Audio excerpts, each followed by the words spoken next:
श्री कृष्ण जानते थे कि द्रौपदी की मदद करनी है और द्रौपदी की मदद करने के लिए आए भी।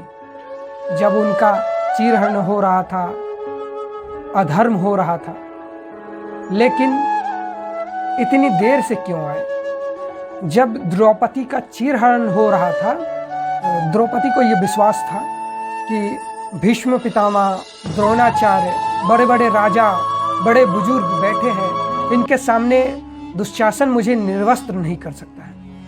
तो भगवान कृष्ण कहते हैं चलो ये भी देख लेते हैं। फिर द्रौपदी ने पांडवों की ओर मुख करके बोला, ये मेरे 5 पति पांडव हैं, ये मेरी रक्षा करेंगे।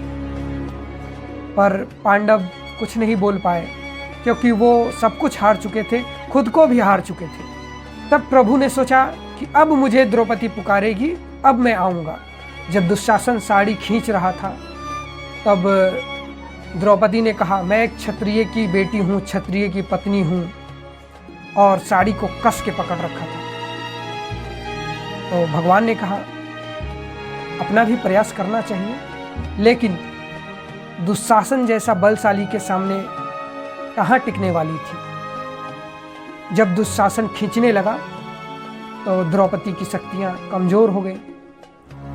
तब द्रौपदी ने दोनों हाथ उठा दिए, खड़े कर दिए, साड़ी को छोड़ दिया और भगवान को पुकारने लगी इस तरह से, श्री कृष्ण द्वारिकावासी कृष्ण गोपी जन प्रिय, हे द्वारिकावासी गोपी वल्लभ कृष्ण, आपकी बहन द्रौपदी के साथ यह दुर्व्यवहार हो रहा है, क्या आपको दिखाई नहीं देता? भगवान बोले कि बस यही तो मैं चाहता था कि इतनी निष्ठा और विश्वास से कोई मुझे पुकारे और मैं दौड़ा चला आऊं,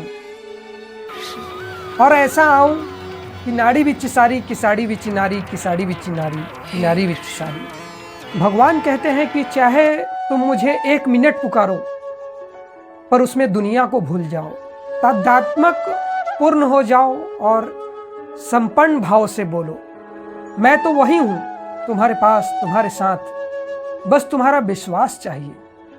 भगवान के विलंब का कारण द्रौपदी के अन्यतम विश्वास और प्रकटीकरण के कारण भगवान ने विलंब किया।